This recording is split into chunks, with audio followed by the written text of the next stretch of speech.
திமுக காங்கிரஸ் கூட்டணியில் மேலும் ஒரு சலசலப்பு எழுந்திருக்கிறது.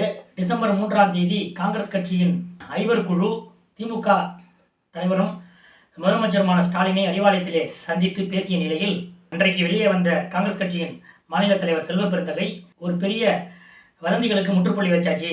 காங்கிரஸ் கட்சி கிழக்க தெற்க மேற்க வடக்க போகுது அப்படின்னு சொன்னதெல்லாம் இல்லைன்னு ஆகி போச்சு. இந்தியா கூட்டணி வலுவாக இருக்கிறது, திமுக காங்கிரஸ் கூட்டணி உறுதியாக இருக்கிறது என்று அன்றைக்கு செய்தியாளர்கள் மத்தியில் சொல்லிவிட்டு போனார்.